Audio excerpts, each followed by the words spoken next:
2 years से भी ज़्यादा का अनुभव है। तो ऐसे आपको गॉट इट पे क्लिक करना है। तो ऐसे हमारे सीनियर वेलनेस कोच जिनके पास अनुभव का खजाना है और he is a very handsome personality. जब वो स्माइल करते हैं तो लगता है जैसे बाहर आ गई हो।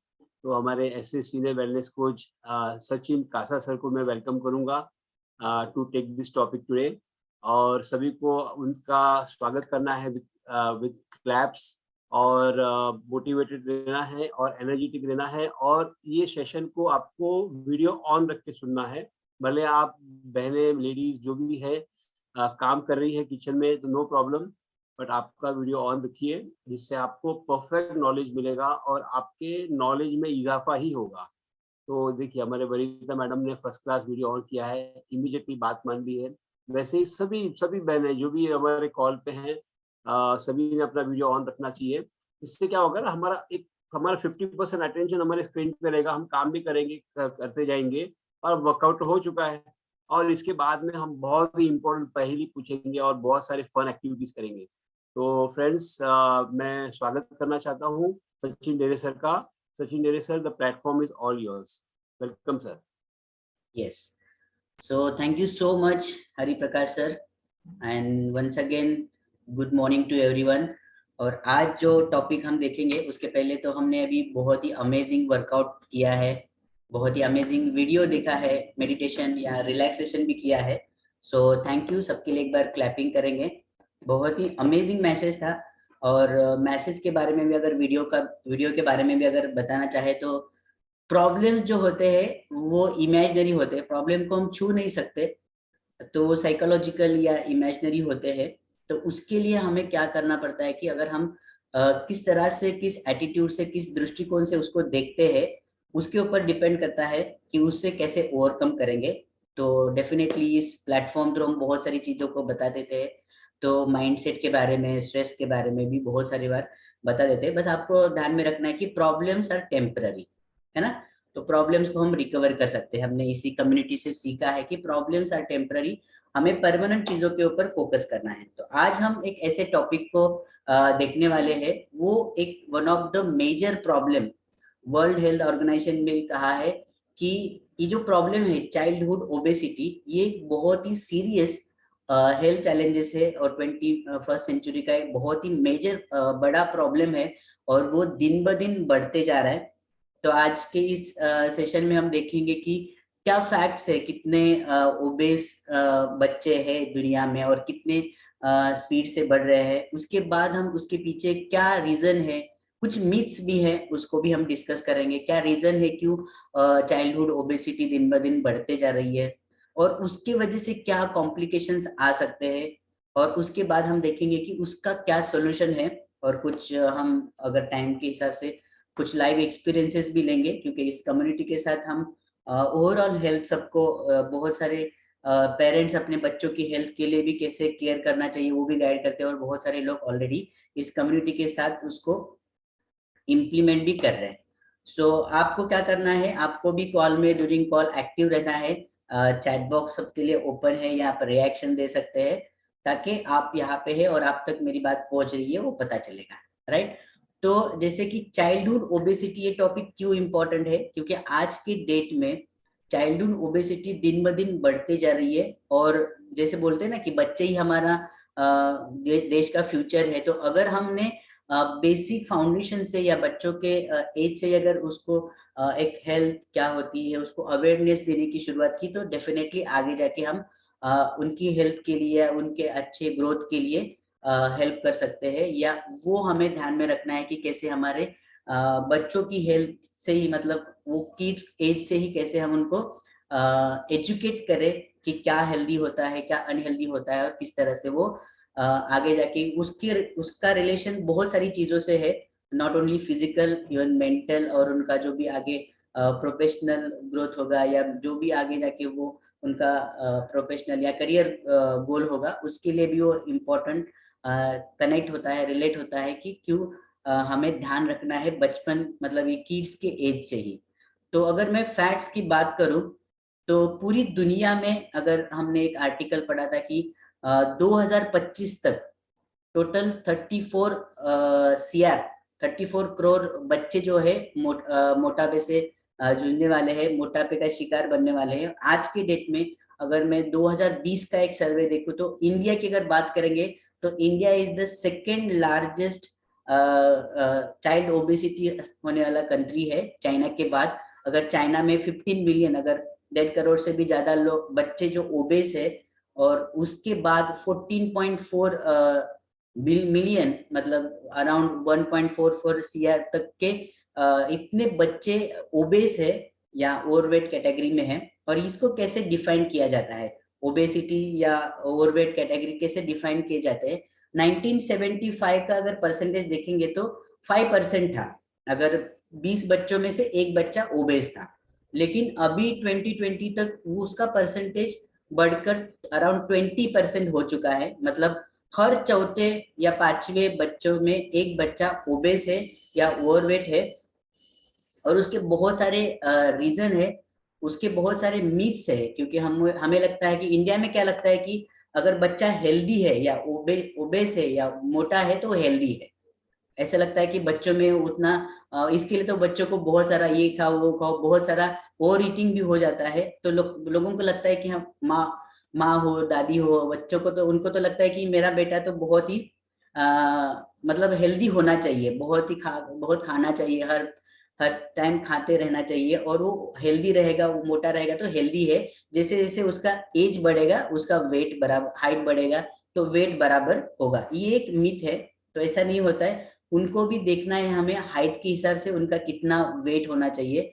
और हमें हमेशा लगता है कि जो एक मिथ्स के बारे में हम अगर बात करते हैं तो ऐसे लगता है कि अगर बच्चों को हर टाइम कुछ ना कुछ खाने को देना चाहिए तो वो उनको, अगर क्योंकि उनको पता नहीं चलता भूख के बारे में, तो ऐसा नहीं है। उनको जब भूख लगता है तो वो, जैसे बच्चों को तो भूख लगता है वो रोते हैं, तो उनको हमें ध्यान में रखना है कि कितना टाइम खाना देना चाहिए, कितना टाइम उनको बहुत सारी चीजें, जैसे हम अलग अलग चीजों की बात करेंगे, खाने के बारे में बात करेंगे, उनकी स्लीप के बारे में बात करेंगे, स्क्रीन टाइम के बारे में बात करेंगे। तो हमें अवेयर होना चाहिए कि क्या मीट्स है। बहुत सारे लोगों को लगता है कि ये जेनेटिक है, लेकिन लाइफस्टाइल के ऊपर 98% डिपेंड होता है, और 2% रीजन जो पैथोलॉजिकल रीजन होते हैं या हार्मोनल रिलेटेड रीजन होते हैं या जेनेटिक रीजन होते हैं। मेजर पेरेंटल के साथ भी, मतलब पेरेंट का जो लाइफस्टाइल है उसके वजह से भी मोटापा आता है, लेकिन वो जेनेटिक नहीं है, वो लाइफस्टाइल का ही पार्ट है। तो अगर दोनों पेरेंट ओबेस है, जैसे कि माँ और बाप दोनों, माँ और पिताजी दोनों ओबेस है, तो 80% ओबेसिटी बच्चों में होने की संभावना होती है। अगर पेरेंट में से कोई एक ओबेस है तो 40% चाइल्ड ओबेस होने की संभावना होती है। और अगर कोई ओबेस नहीं है, मतलब पेरेंट्स में से, फिर भी आज के डेट में बहुत सारे ऐसे चीजें हैं, फूड, जंक फूड है या उनकी फिजिकल एक्टिविटी है या स्क्रीन टाइम है, उसकी वजह से अराउंड 7 to 9% जो है ओबेसिटी, चाइल्डहुड ओबेसिटी होती है, अगर पेरेंट्स ओबेस नहीं है तो भी। तो इसके मेन रीजन क्या है, अगर आप देखेंगे तो फूड जो है इजीली अवेलेबल हो गया है, और वो जो फूड है वो इजीली अवेलेबल और tasty food, junk food easily available हो गया है। और हमें एक आदत होती है रिवॉर्ड देने की, अगर कुछ बच्चे ने काम किया तो उसको चॉकलेट देने का हमारा एक रिवाज होता है, या हम देते हैं उसको चॉकलेट देना या स्वीट देना। हमारा दिमाग में रहता है कि उसको स्वीट दिया तो अच्छा रहेगा। एक्चुअली उनको कुछ भी पता नहीं होता है वो एज में, क्या अच्छा है, क्या स्वीट है, कौन सा टेस्टी है, लेकिन हम उनको आदत लगा देते हैं। अगर कुछ भी हुआ तो उनको चॉकलेट थमा देते हैं उनके हाथ में। तो ये भी एक गलत आदत है, और ये भी गलत रिवाज है कि हमें कुछ भी होने के बाद उनको एक ऐसा स्वीट या कुछ ऐसा दे दे चॉकलेट, ताकि उनको उसकी आदत लगे, और वो हमेशा उनको कुछ ना कुछ खाने के लिए, कुछ ना कुछ, हम जब भी देखते हैं उनको चॉकलेट या ऐसी जंक फूड जो चीजें है जो बहुत ही टेस्टी है। और आजकल हम देखते हैं कि जो जंक फूड अवेलेबल है, चिप्स हुए या बहुत सारे स्वीट चॉकलेट है या ऐसी चीजों का एडवर्टाइजमेंट में बहुत सारा खर्चा किया जाता है, और उसमें ऐसे ऐसे क्रिएटिव और ऐसे टेम्पटिंग एड्स आते हैं।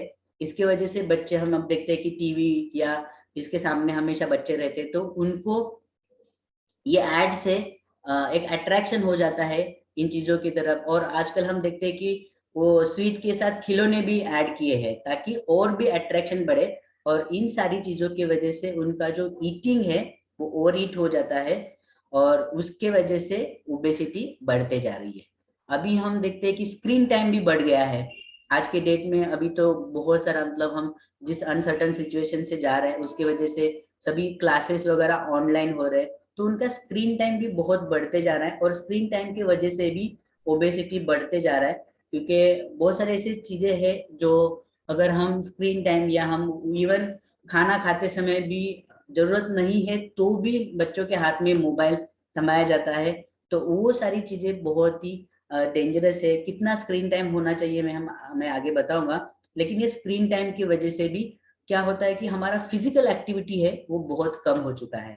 बच्चों में फिजिकल एक्टिविटी नहीं है, हमेशा वो मोबाइल लेके मोबाइल के गेम्स या टीवी मतलब जो सोशल मीडिया या बहुत सारी वीडियोस वगैरह हम उनको मोबाइल थ्रू दिखा देते हैं, तो उनकी एक्टिविटी लेवल बहुत कम हो चुकी है।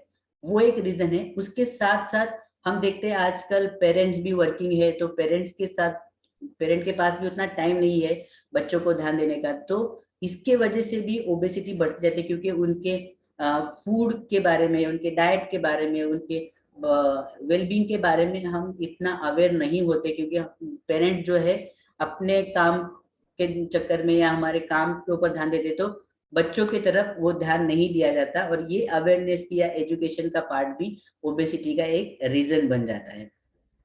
उसके साथ साथ बहुत सारे कुछ हार्मोनल भी चेंजेस रीजन होते हैं जिसके वजह से, या फिर पेरेंटल, जो बच्चों की ग्रोथ की शुरुआत तो माँ के पेट से होती है, तो ये यहाँ से शुरू होता है कि माँ के पेट में जब बच्चा होता है तो माँ ने क्या इंटेक किया है। जनरली हम ड्यूरिंग प्रेगनेंसी बहुत सारा मतलब हेल्दी के नाम पे बहुत सारा ऐसा हाई कैलोरी वाला, हाई फैट वाला फूड देते हैं, तो उसके वजह से वो फैट बढ़ जाता है। तो हमें पहले तो देखना है कि ओबेसिटी को कैसे मेजर किया जाता है। तो जैसे एडल्ट्स में हम मेजर करते हैं बीएमआई के द्वारा, तो वैसे ही बच्चों में भी वैसे बीएमआई द्वारा या फिर उनके वेस्ट का सरकमफ्रेंस को नाप के भी उसको ओबेसिटी गिनाया जाता है। तो ओबेसिटी का एक सिंपल मेजरमेंट का मैं फॉर्मूला बताता हूँ। जैसे आप लोगों को बीएमआई के बारे में, हमारे वेलनेस पैरामीटर के बारे में पता है, अगर नहीं पता है तो बीएमआई मतलब बॉडी मास इंडेक्स होता है। उसको हम कैलकुलेट कैसे करते हैं, जो हमारा वेट है इन केजी और हाइट है इन मीटर, तो अगर हम KG weight divided by height का स्क्वायर, अगर weight in KG divided by height in metre square, मतलब height in metre into height in metre, उसका स्क्वायर करेंगे तो एक वैल्यू आएगा, वो होता है बीएमआई। फॉर एग्जांपल अगर हम देखेंगे कि एक सर्टन एज, सर्टन वेट है, अगर 30 केजी, या बच्चों में अगर 5 केजी का भी अगर हम वेट का देखेंगे 5 केजी, और उनका जो हाइट है जैसे 1 फीट हुआ तो 0.3 इंटू 0.3, अगर जो वैल्यू आएगा वो होता है बीएमआई। और बीएमआई का जो रेंज होता है उसके ऊपर उनका नॉर्मल वेट कैटेगरी है या ओवर वेट है या ओबेस है वो पता चलता है। जनरली 18.5 टू 23 ये जो रेंज होता है it is a normal range. उस रेंज में अगर है तो वो नॉर्मल है, नॉर्मल वेट है। 23 के बाद 27 तक ओवरवेट कैटेगरी आता है, और 27 के बाद जो आता है वो ओबेसिटी कैटेगरी आता है, और उसके बाद ओबेसिटी के अलग अलग ग्रेड्स है, ओबेसिटी 1, ओबेसिटी 2, ओबेसिटी 3। अभी इसका भी अलग अलग रेंज है। जैसे WHO ने 30 प्लस बीएमआई का जो कैटेगरी जो बच्चों में है पर्टिकुलर, उसको ओबेसिटी ग्रेड में गिनाया है। तो इस तरह से हमें देखना है अगर 30 प्लस बीएमआई है तो वो ओबेस है। तो हमें क्या देखना है, अगेन हमें जो हम बॉडी कंपोजिशन देखते हैं उसको देखना बहुत इंपॉर्टेंट है। जो ओबेसिटी होता है उसमें हमें देखना है कि फैट परसेंटेज कितना है। तो एक सिंपल तरीका मैं बता देता हूँ, अगर बच्चों की हाइट के हिसाब से अगर वेट है तो वो देखना है कि उनका नॉर्मल ग्रोथ है। अगर हाइट बराबर है और वेट ज्यादा है तो उनका फैट का परसेंटेज ज्यादा है, तो वो ओबेसिटी में आता है। अगर हाइट भी कम है और वेट भी ज्यादा है तो अगेन उसमें दूसरा कुछ रीजन हो सकता है, जैसे पैथोलॉजिकल कुछ रीजन हो सकते हैं या मेडिकल कुछ रीजन हो सकता है, तो उसके लिए अलग से टेस्ट मेथड होते हैं उसको डिसऑर्डर या जो भी प्रॉब्लम है उसको गिनाने का। तो आपको ध्यान में रखना है, अगर हाइट बराबर है और वेट ज्यादा है तो वो फैट का वेट है, तो हमें ये जो फैट का परसेंटेज अगर ज्यादा होता है then it comes under obesity category में। तो कैसे मेजर करना है आपको पता चला।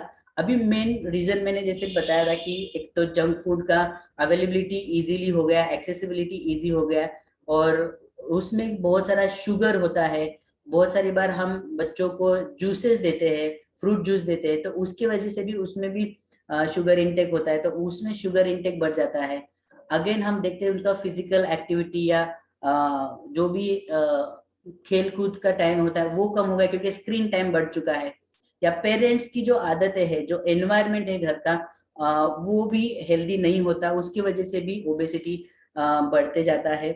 और न्यूट्रिशन डिफिशियंसी की वजह से भी ओबेसिटी बढ़ती जाती है। अब जब हम देखते हैं कि फूड जो है वो क्वांटिटी बढ़ चुका है, क्वालिटी नहीं है, मतलब न्यूट्रिशन डिफिशियंसी हो चुकी है, फूड का न्यूट्रिशन डिटोरिएट मतलब होते जा रहा है फूड में से, और ये सारी चीजों की वजह से ओबेसिटी बढ़ते जा रहा है। और देखते हैं कि जो फूड है अवेलेबल, जो लो कॉस्ट में और टेस्टी फूड मिलता है, तो डेफिनेटली कोई भी मेहमान आए या कोई भी हमारे घर में आए तो वो चॉकलेट या बिस्किट या ऐसा ही जंक फूड जैसा लेके आता है। बहुत कम बार वो फ्रूट्स या जो हेल्दी है वो पता नहीं होता कि क्या हेल्दी होता है। जनरली हमारे दिमाग में रहता है कि अगर बच्चों को लेके जाना है कुछ, तो ऐसा स्वीट लेके जाना है या हेल्दी मतलब टेस्टी लेके जाना है। तो इसके वजह से ये सारी चीजें हम उनको लेके जाते हैं अनहेल्दी चीजें, और वो अनहेल्दी चीजें का कंजम्पशन उनका बढ़ते जाता है और वो आदत बन जाती है, और उसकी वजह से ओबेसिटी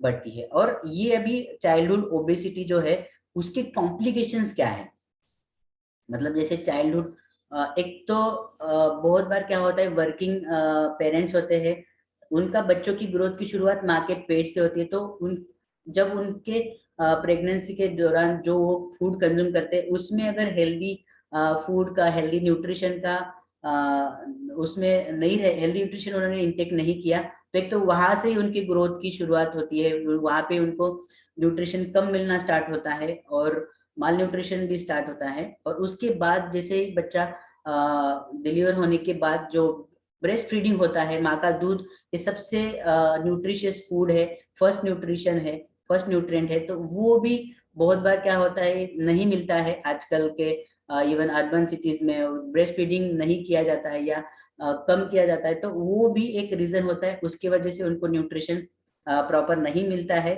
और उसकी वजह से उनके हेल्थ में या ओबेसिटी बढ़ने में वो एक रीजन बन जाता है। उसके बाद हम अगर देखेंगे कि उसके कॉम्प्लिकेशंस क्या है, जैसे ओबेसिटी बढ़ते जाता है, एक तो सबसे पहले तो लीवर के प्रॉब्लम्स भी होते हैं, या उनकी बच्चों में भी आजकल हम देख रहे हैं कि ओबेसिटी के चलते डायबिटीज बढ़ते जा रहा है, उनका कोलेस्ट्रॉल बढ़ते जा रहा है, ट्राइग्लिसराइड बढ़ते जा रहा है, बहुत सारे स्लीप डिसऑर्डर्स होते हैं उनको, बहुत बार उनको स्किन के कुछ प्रॉब्लम्स होते हैं, या ब्लड प्रेशर, हाइपरटेंशन, ये सारी चीजें भी बच्चों में अभी ऑब्जर्व कर रहे हैं। और इन सारी चीजों की वजह से भी बच्चों में बहुत प्रॉब्लम्स आते हैं, या बच्चों में भी, बच्चों का भी डेथ रेट बढ़ते जा रहा है। हम अभी देखते हैं कि बच्चों, हर 4th या 5th बच्चों में एक बच्चा जो है ओबेस है, और उसको आइदर कुछ ना कुछ मतलब मेंटल रिलेटेड या फिजिकल ऐसा कुछ चैलेंज होता है, जिसके वजह से बच्चों में आजकल हम देखते हैं कि बहुत बार उनकी मेंटल ग्रोथ को भी उतना होता नहीं है, एज के हिसाब से जितना मेंटल ग्रोथ होना चाहिए उतना मेंटल ग्रोथ होता नहीं है। उनकी रेस्पिरेटरी ट्रैक में या अस्थमा जैसे प्रॉब्लम्स भी बच्चों को फेस होते हैं। नर्वस सिस्टम के रिलेटेड भी प्रॉब्लम्स होते हैं बच्चों में ओबेसिटी के कारण, या जो भी जंक फूड या अनहेल्दी लाइफस्टाइल के कारण। और इसको अभी हम मेन देखेंगे कि क्या सॉल्यूशन है इसके ऊपर, हमें क्या करना चाहिए। तो सबसे पहले अभी मैं थोड़ा सा मैं मेरे सिस्टर के भी जो ट्विंस है, जो जिनको मैं देखते आ रहा हूँ जब से वो माँ के पेट में से ड्यूरिंग प्रेगनेंसी उन्होंने क्या कंजम्पशन किया, तब से मैं देखते आ रहा हूँ। तो जैसे पेरेंट्स बिहेव करते हैं, जैसे पेरेंट्स का लाइफस्टाइल होता है, वो काफी हद तक मैटर करता है।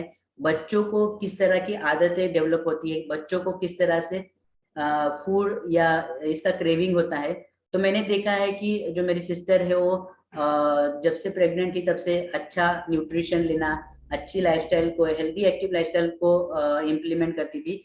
तो जैसे कि उनको उन बच्चों को भी अभी हम टाइमिंग जो है खाने का, वो एक सही टाइमिंग या सही आदतें है, वो उनके पेरेंट के आदतों से लगती है। तो आज हम देखते हैं कि जैसे हमको उनको चॉकलेट देने की आदत होती है, चिप्स देने की आदत होती है, तो उनको जो सिस्टर के बच्चे उनको भी वो आदत नहीं है। अगर उनको चिप्स के बारे में, चॉकलेट के बारे में पता ही नहीं है, मतलब ये इतना टेस्टी होता है, अगर कोई लाता है तो वो खुद से ही मना कर देते हैं, क्योंकि उनको बताया है कि ये इसमें अवेयरनेस या थोड़ा सा एजुकेशन बच्चों को भी हमें देना जरूरी है, कि बताना है कि ये अच्छा है, ये बुरा है, एटलीस्ट उतना तो वो समझते हैं।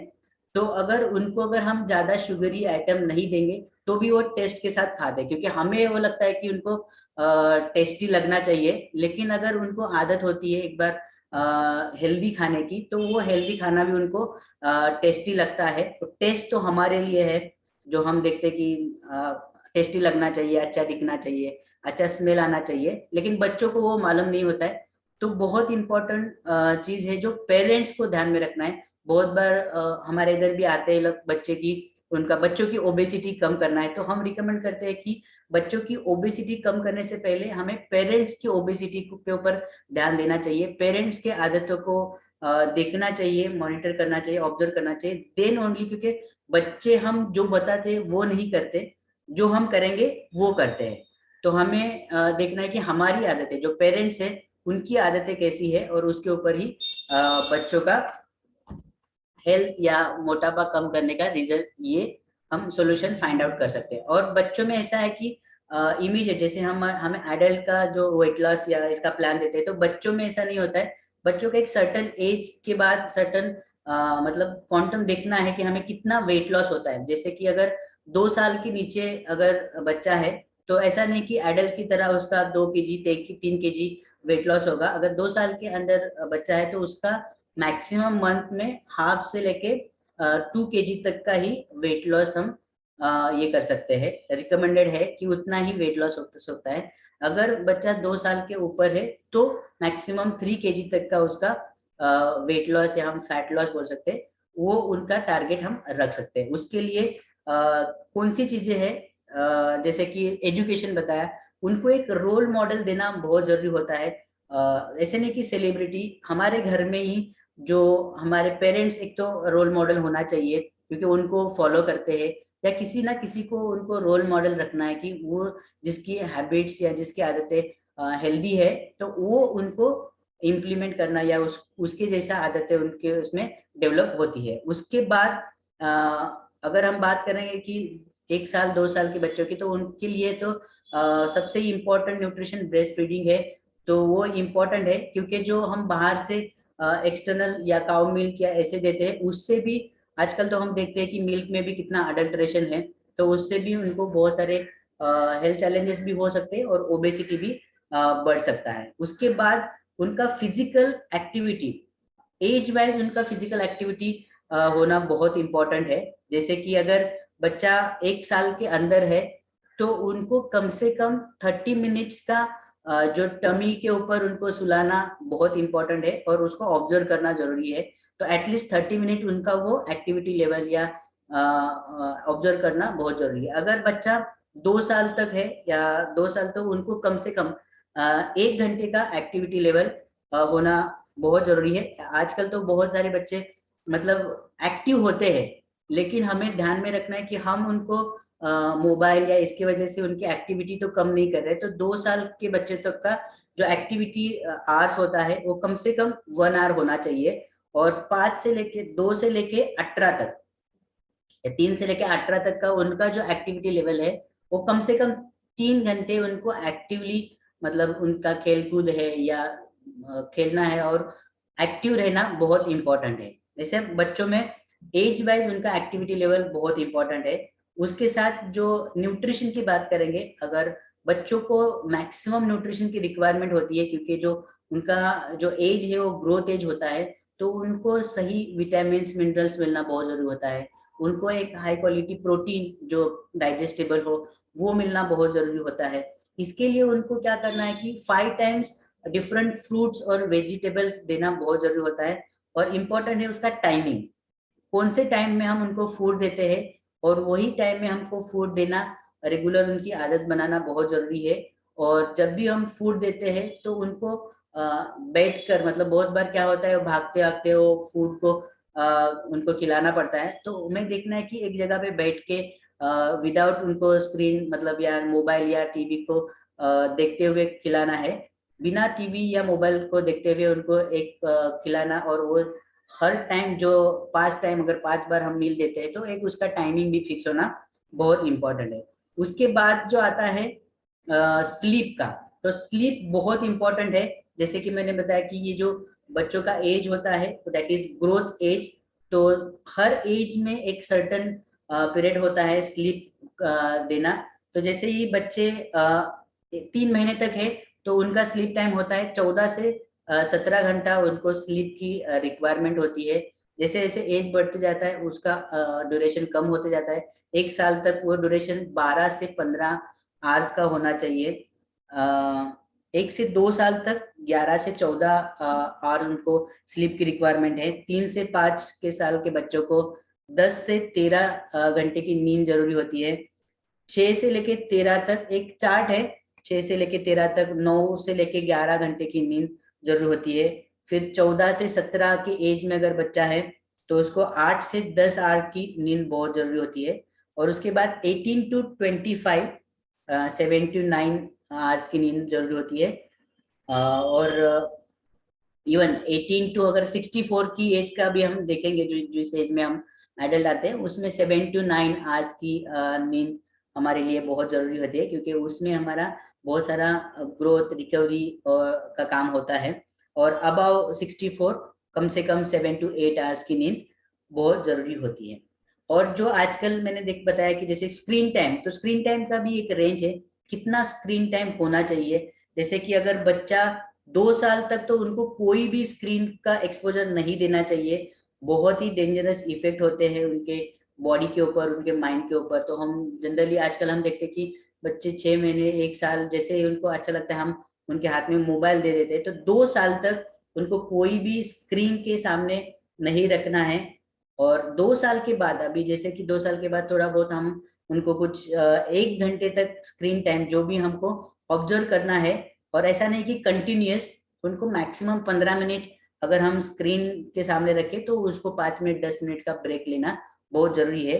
और उसके बाद जैसे कि 5 से 8 साल, बहुत सारे लोगों का भी वर्क फ्रॉम होम या बच्चों की क्लासेस चलते हैं, तो उनको अगर क्लासेस के लिए भी अगर स्क्रीन के सामने रखना है तो मैक्सिमम उनका स्क्रीन टाइम दिन भर में 2 आवर से ज्यादा नहीं होना चाहिए। और वो आपको ऑब्जर्व करना बहुत जरूरी है, क्योंकि अगर ऑब्जर्व करेंगे तो हम उनको ब्रेक दे सकते हैं। अगर 45 या 25 मिनट्स के बाद एक 5-10 मिनट का ब्रेक लेना बहुत जरूरी है, क्योंकि उसकी वजह से बहुत बॉडी के ऊपर इम्पैक्ट होते हैं। उसके बाद एक फॉर्मूला है जो हम ध्यान में रख सकते हैं, कैसे हम उनके बच्चों की हेल्थ की केयर कर सकते हैं या उनके ओबेसिटी को कंट्रोल कर सकते हैं। तो फॉर्मूला है 5 2 1 0 10, मतलब ये नंबर है। तो इसमें 5 2 1 0 10 क्या है? 5 मतलब 5 टाइम्स उनको हेल्दी मील देना इम्पोर्टेंट है, उसमें फ्रूट्स और वेजिटेबल रहे। उसके बाद 2 टाइम्स तक का उनका स्क्रीन टाइम लिमिट करना है। 1 घंटा कम से कम उनकी फिजिकल एक्टिविटी होनी चाहिए, अगर हम बच्चे 5 साल तक का भी अगर देखेंगे। और जीरो मतलब उसमें जो भी शुगर, आजकल बहुत सारा कैलोरी मतलब शुगर इनटेक होता है, तो शुगर इनटेक उनका कंप्लीटली जीरो होना चाहिए। हम बहुत बार बच्चों को चाय देते हैं तो वो कंप्लीटली रॉन्ग है, वो कंप्लीटली बंद करना चाहिए। और 10 आवर की नींद होनी चाहिए। तो ये फॉर्मूला से हम देख सकते हैं कि किस तरह से हम बच्चों को एक अच्छी आदत है या एक रूटीन उनका बना सकते हैं। और जैसे कि उन न्यूट्रिशन के बारे में मैंने बताया कि बहुत ही इम्पोर्टेंट पार्ट होता है उनको न्यूट्रिशन का, ग्रोथ के लिए विटामिन मिनरल्स मिलने चाहिए, या तो उनको गुड क्वालिटी प्रोटीन मिलना चाहिए। तो जैसे कि हम इस कम्युनिटी थ्रू हमारा हर्बल लाइफ न्यूट्रिशन का भी जो डाइनो शेक है, तो डाइनो शेक में भी 17 इसेंशियल विटामिन मिनरल्स है, गुड क्वालिटी प्रोटीन है, और उसमें कोई भी आर्टिफिशियल कलर या स्वीटनर नहीं ऐड किया है, और वो बहुत ही डिलीशियस चॉकलेट और स्ट्रॉबेरी फ्लेवर में आता है। तो बहुत सारे लोग यहाँ पे भी उसको कंज्यूम करते